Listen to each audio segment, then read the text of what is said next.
자, 오늘은 맥주 감사 주일입니다. 사실 이 맥주 감사 주일은 다른 나라에 비해서 이 한국 교회가 참 잘 지키는 것 같아요. 왜냐하면 제가 미국에서 오랫동안 목회를 해봤는데 느낀 건데, 미국은 이제 추수감사주일, 땡스기빙이 굉장히 큰 명절입니다.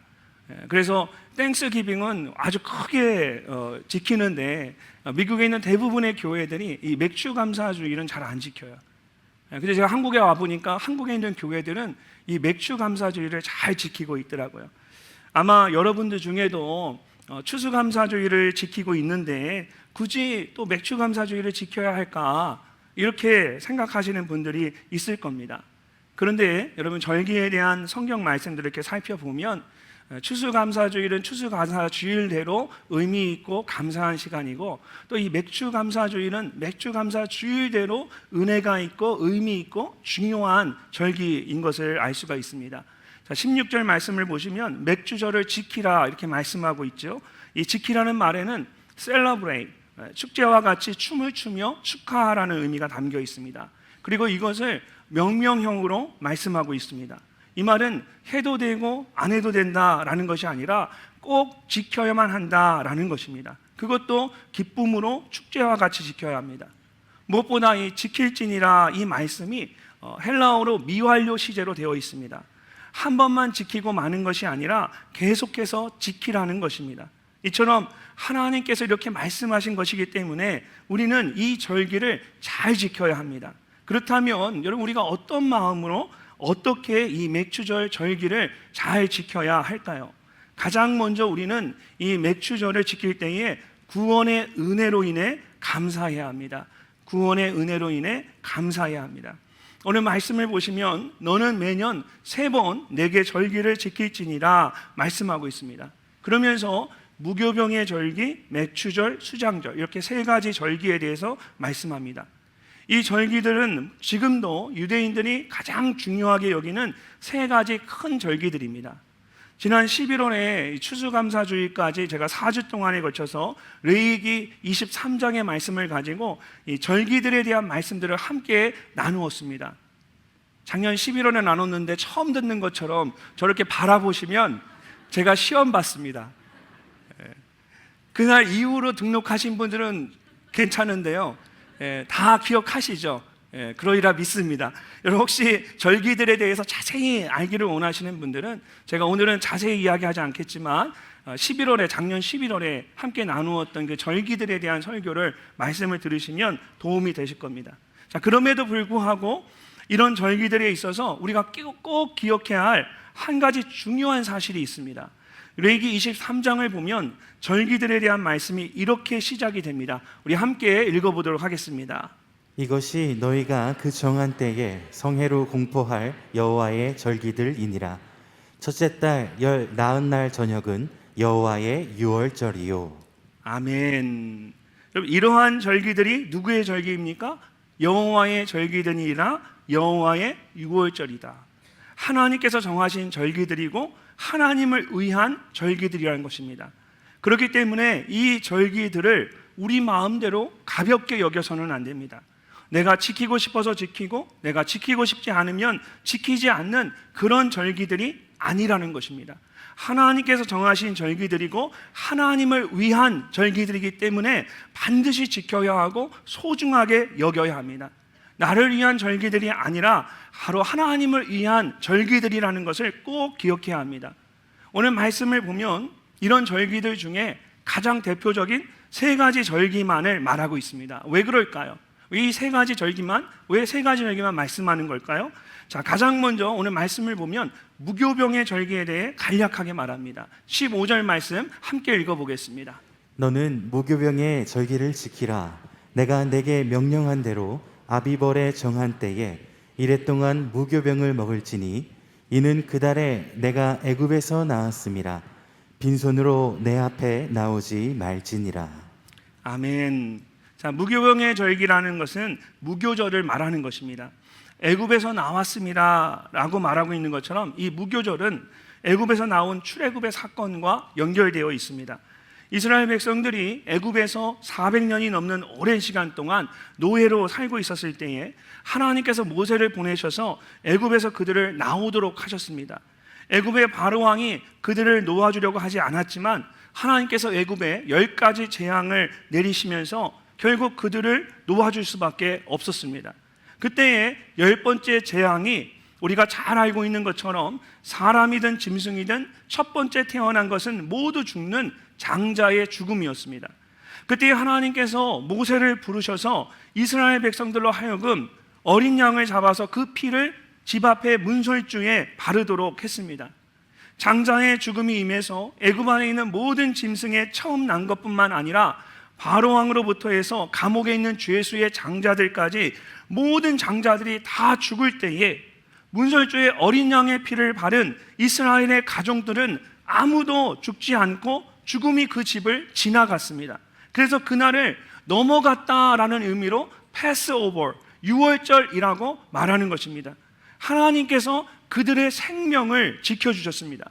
그리고 하나님께서 모세를 통하여 이스라엘 백성들에게 유월절 다음 날부터 일주일 동안 누룩이 들어있는 유교병을 먹지 말라고 하시면서 무교절로 지키라고 말씀하셨어요.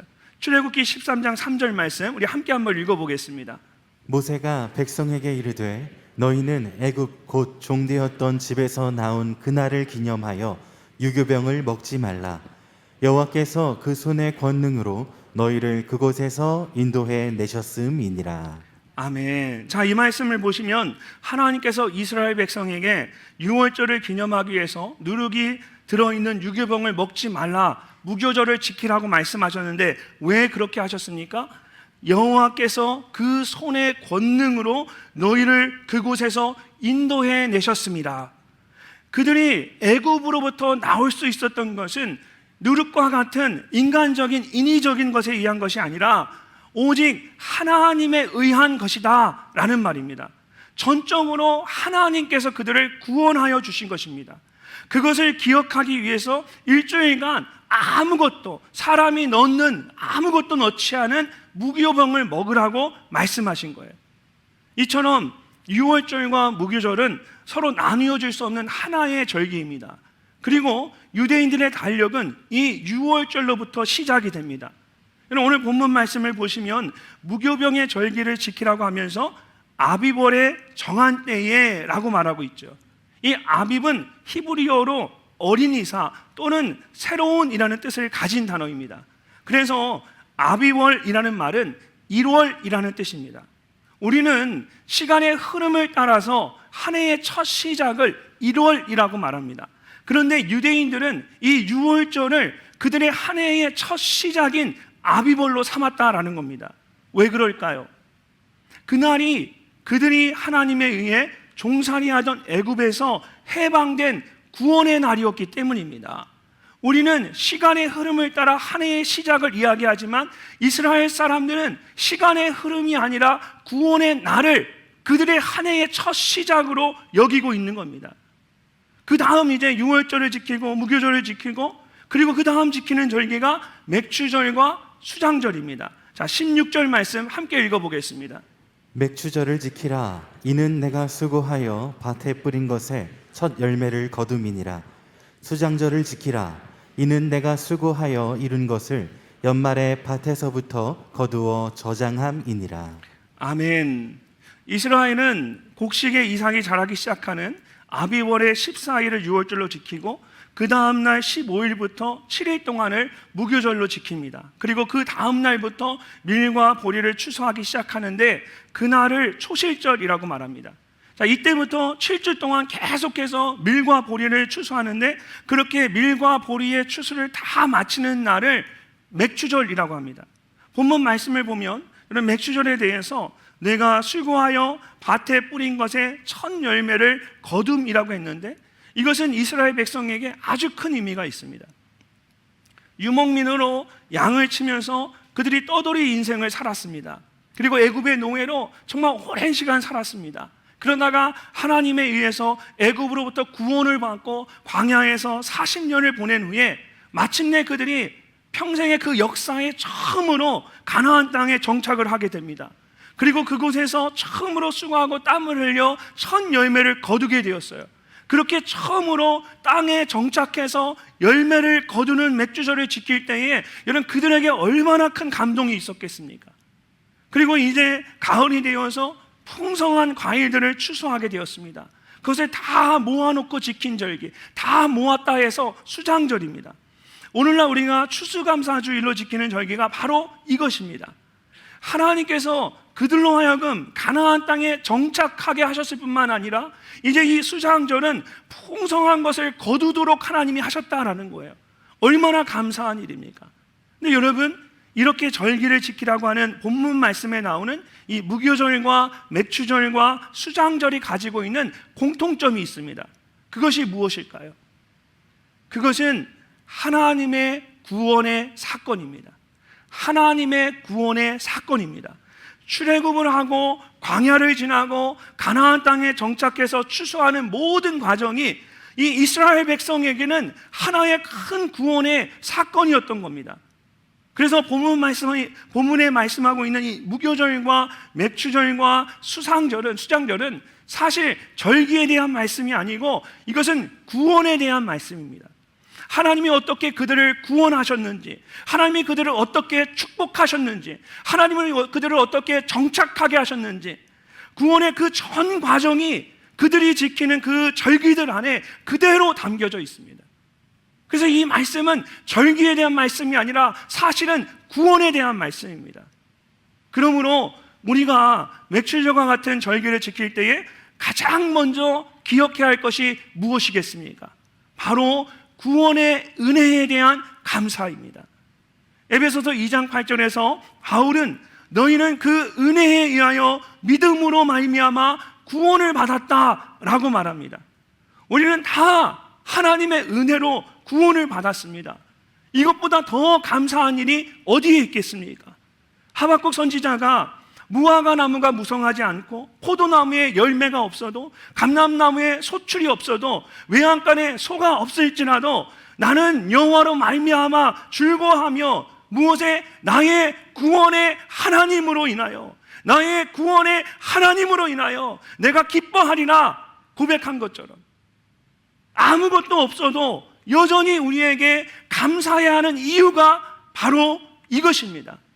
하나님 때문에 하나님의 그 구원의 은혜로 인해 여전히 우리에게는 하나님으로 인해 기뻐하고 하나님으로 인해 감사할 이유가 있는 것입니다.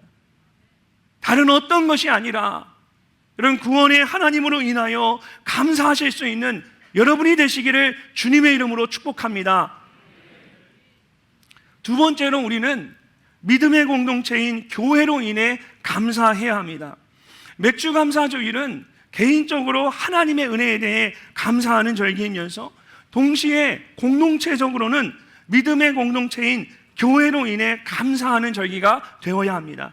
자, 16절 말씀을 다시 보시면 맥주절에 대해서 이렇게 말씀하고 있습니다. 맥주절을 지키라. 이는 내가 수고하여 밭에 뿌린 것에 첫 열매를 거둠이니라. 첫 열매를 거둔다는 것이 무슨 뜻일까요? 사실 첫 열매를 거두는 때는 6월절과 무교절을 보낸 다음 날 첫 수확을 시작하는 초실절입니다. 그리고 이 맥주절은 초실절 이후로 7주 동안 안식일을 7번 보내면서 밀과 보리의 추수를 모두 마친 다음 날입니다. 그래서 우리가 77절이라고 하기도 하고 10번, 10일을 5번 보냈다 해서 오순절이라고 하기도 합니다. 여러분 알고 계시다시피 성경에서 7이라는 숫자는 완전수를 말합니다. 근데 그런 7이 7번이나 반복됐다라는 것은 이건 꽉 찬 것을 말합니다. 그래서 7일을 7번 보낸 그 다음 날을 특별히 구별하여서 맥주절 또는 오순절로 지키도록 한 것입니다. 자, 그렇기 때문에 여기서 첫 열매를 거둔다라는 말은 그냥 문자적인 의미보다는 영적인 의미를 더 강조한 말씀이라고 할 수 있습니다. 특별히 성경에서 여러분 맥주절 또는 오순절에 어떤 일들이 일어났는지를 한번 살펴보면 그 의미를 우리가 좀 더 정확하게 알 수가 있습니다. 자, 이스라엘 백성들이 처음으로 애굽에서 6월절을 보내고 나온 후에 49일이 지났을 때에 어떤 일이 그들에게 일어났을까요? 출애굽기 19장 1절을 보면 이런 말씀이 나옵니다. 이스라엘 자손이 애굽 땅을 떠난 지 3개월이 되던 날 그들이 시내 광야에 이르니라. 여기서 3개월이 되던 날이라는 말은 3월의 첫째 날이라는 뜻입니다.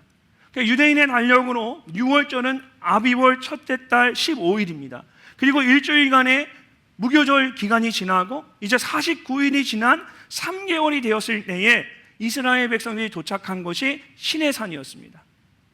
그래서 구약 성경을 연구하는 대부분의 성경학자들은 모세가 시내산에 올라가서 하나님으로부터 십계명의 말씀을 받았을 때가 바로 구약의 첫 번째 맥주절이었다라고 말합니다. 그리고 하나님께서 모세에게 그때 그 맥주절에 첫 번째 맥주절에 이렇게 말씀하셨어요.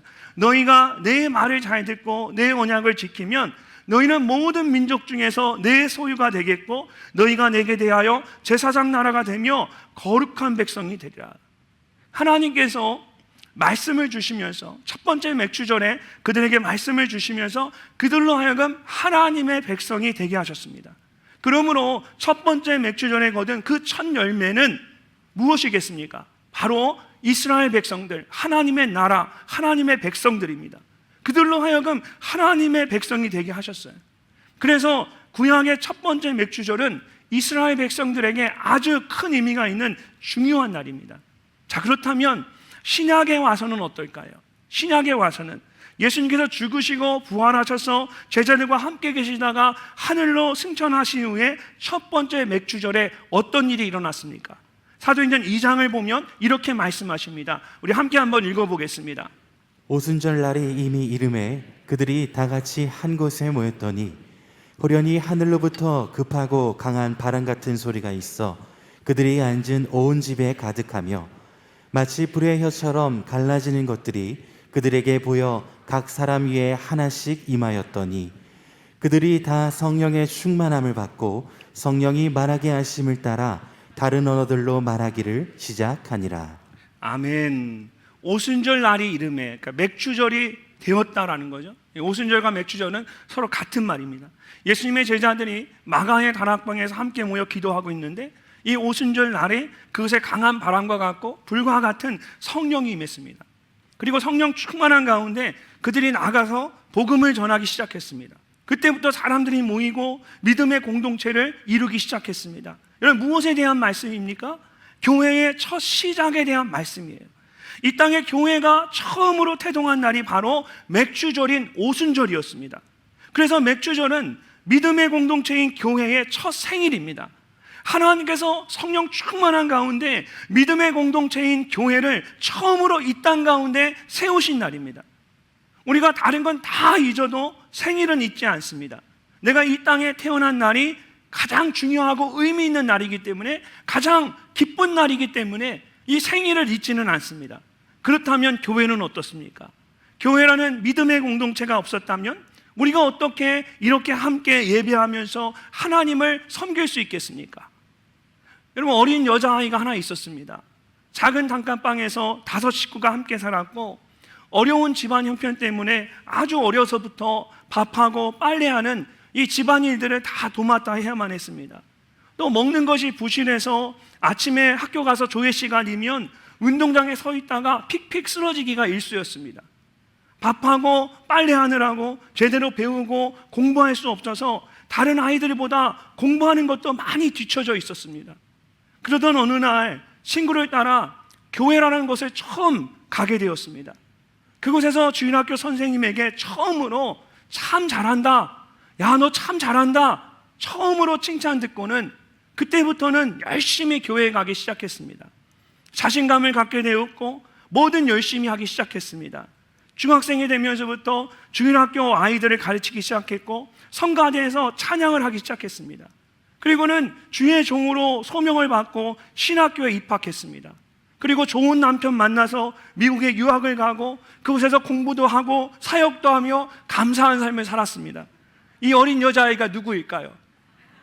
제 아내입니다.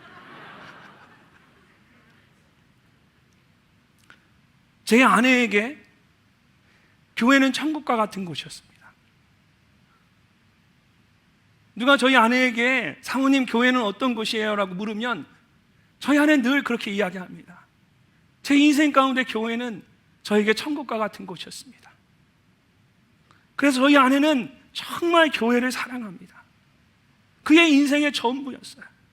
보통 교인들이 교회를 사랑하는 것보다 그 수준을 넘어서 정말 교회를 사랑합니다.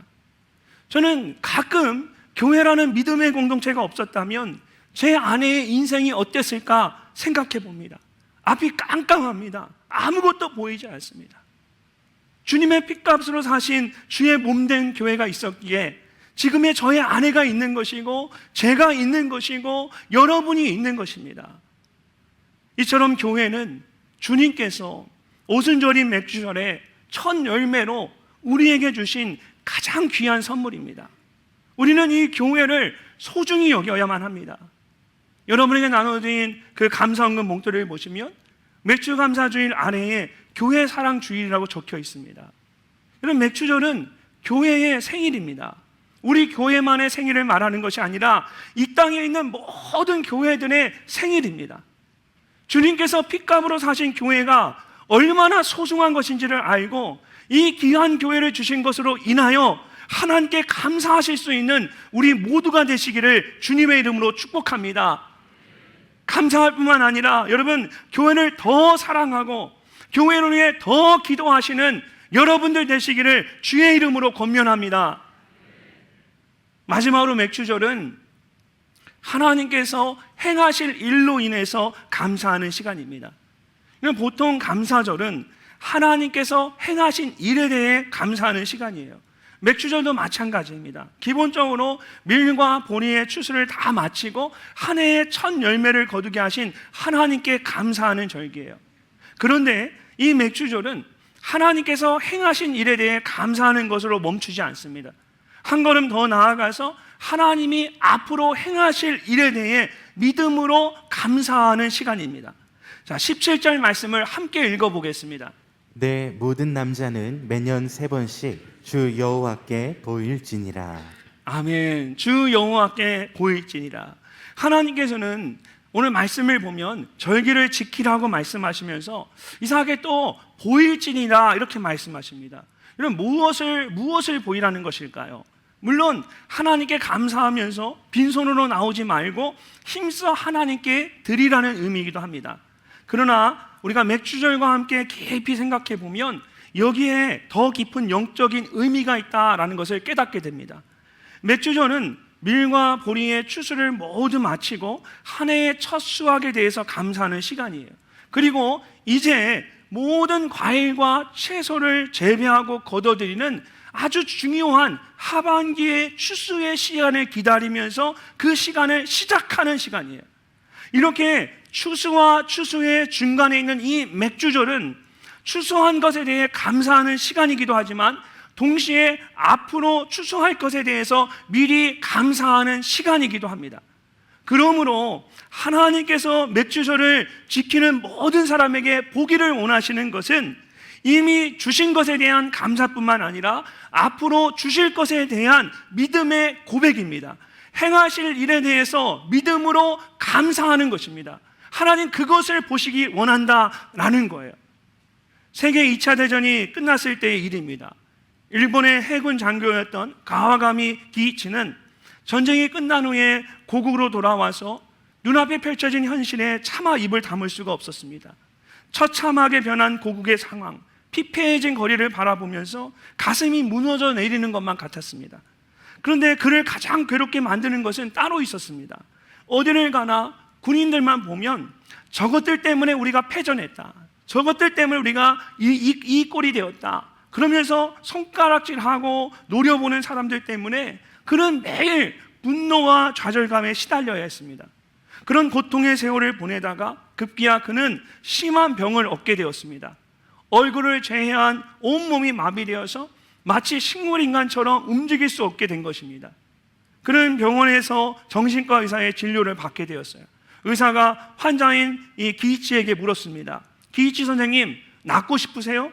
예, 낫고 싶지요. 그럼 제가 시키는 대로 하실 수 있겠습니까? 예, 뭐든지 제가 하겠습니다.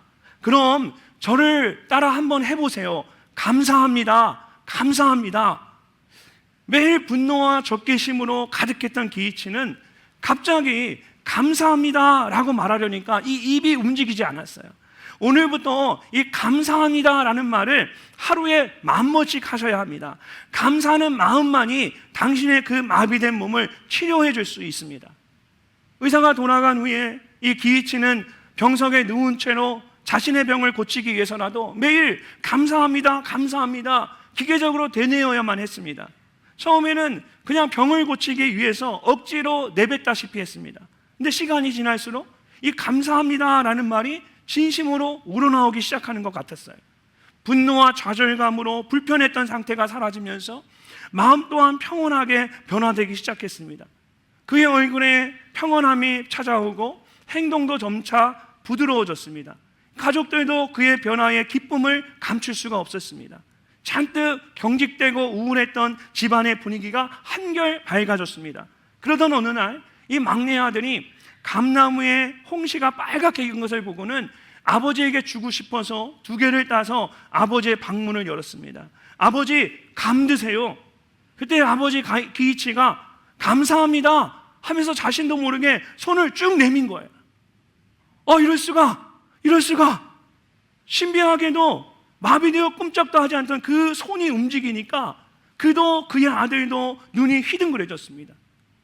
이 손에서 일어난 그 기적은 그 이후에 팔과 다리 등 온몸의 구석구석까지 이어졌습니다. 굳어있던 그의 몸이 감사합니다라는 말과 함께 기적과 같이 모두 회복되었습니다. 여러분, 이렇게 감사에는 놀라운 능력이 있습니다. 특별히 하나님께서 행하실 일에 대해 믿음으로 드리는 감사에는 기적과 같은 하나님의 능력을, 하나님의 역사를 보게 하는 놀라운 능력이 있습니다.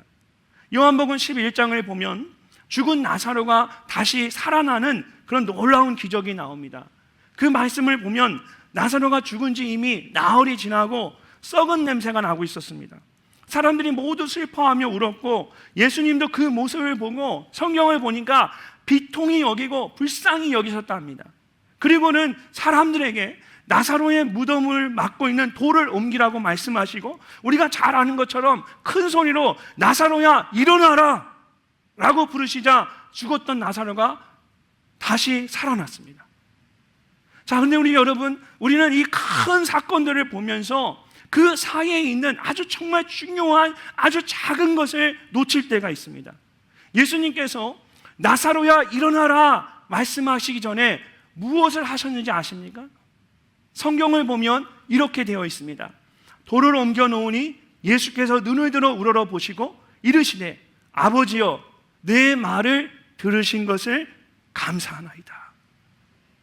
나사로야 일어나라 말씀하시기 전에, 내 말을 들으시기 전에 예수님께서 먼저 무엇을 하셨습니까? 하나님께 내 말을 들으신 것으로 인해 감사합니다, 감사의 기도를 올려드린 거예요. 그리고 나서 일어나라 말씀하시자 죽었던 나사로가 다시 살아나는 놀라운 기적이 일어났습니다. 오병이어의 기적도 마찬가지입니다. 보리떡 5개와 물고기 2마리로 5,000명이 넘는 많은 사람들을 먹일 때에 여러분, 예수님께서 먼저 하신 일은 그것을 들고 하늘을 바라보며 축사하신 거예요. 감사하는 기도를 하나님께 올려드렸어요. 그랬을 때에 어린아이의 그 작은 도시락에 불과한 보리떡 5개와 물고기 2마리로 5,000명이 넘는 많은 사람들을 먹고도 남는 놀라운 기적이 일어났습니다. 오늘은 올해의 하반기가 시작되는 7월의 첫 주일입니다. 한 해의 절반을 마치고 또 다른 절반을 시작하면서 맥추절을 지키는 것입니다. 지난 6개월 동안 하나님께서 행하신 일들이 참 많습니다. 그러나 여러분, 앞으로 남은 이 6개월 동안에 하나님께서 행하실 일들이 더 많은 줄로 믿습니다. 지난 시간으로 인해서 실망하거나 여러분 낙심하지 마십시오. 오히려 믿음으로 여러분의 삶을 향해, 가정을 향해 선포하십시오. 하나님 감사합니다. 하나님 감사합니다. 하나님께서는 우리에게 행하실 일에 대한 믿음으로 감사하는 것을 보기를 원하십니다. 그럴 때에 하나님께서 남은 6개월 동안에 이전과는 비교할 수 없는 더 귀한 것으로 우리의 삶을 채우실 줄로 믿습니다. 행하실 일에 대한 기대를 가지고 하나님께 마음껏 감사하시는 여러분들 되시기를 주님의 이름으로 축복합니다. 지난 주일이 테마 예배를 드리는 날이어서 이번 주일이 맥주 감사 주일이라는 광고를 하지 못했어요. 그리고 주보에도 여러분 감사헌금은 봉투를 지난주에 넣어드리지 못했습니다. 아마 오늘 예배에 나오셔서 주보에 있는 그 감사헌금 봉투를 보고 오늘이 맥주 감사 주일이구나, 교회 사랑 주일이구나, 이것을 여러분 알게 된 분들이 많으실 거예요. 시대가 변하면서 점점 절기의 의미를 잊어가고 감사의 마음도 작아지는 것을 보게 됩니다. 제가 한 가지 우리 교회에 아쉬운 게 있다면, 제가 거의 1년을 있었잖아요. 한 가지 아쉬운 게 있다면 우리 교회는 지정헌금이나 10의 1조는 참 잘하세요. 정말 잘 지키세요. 저는 우리 교회 감사헌금이 더 많아졌으면 좋겠습니다. 부흥하는 교회, 정말 뜨거운 교회를 보면 감사에 대한 고백이 많고 감사에 대한 하나님께 감사하는 시간들이 참 많습니다. 여러분, 우리가 꼭 기억해야 합니다. 교회의 절기는 우리의 필요를 따라 우리가 정한 것이 절대로 아닙니다. 우리가 처음 함께 살펴본 것처럼 하나님께서 여호와의 절기로 정하신 것입니다. 그리고 그것을 지키라고 감사하라고 우리에게 말씀하셨습니다. 이제 오늘이 맥주 감사 주일이라는 것을 알았습니다. 그리고 그 의미도 여러분 말씀을 통해서 함께 살펴봤습니다. 미처 감사하지 못했다면 여러분 그냥 지나치지 마시고, 난 몰랐구나, 그냥 지나치지 마시고 오늘 꼭 하나님께 감사하실 수 있기를 바랍니다. 감사는 더 많은 감사를 불러옵니다. 2022년 하반기를 정말 감사함으로 시작하시는 여러분들 되시기를 주님의 이름으로 축복합니다.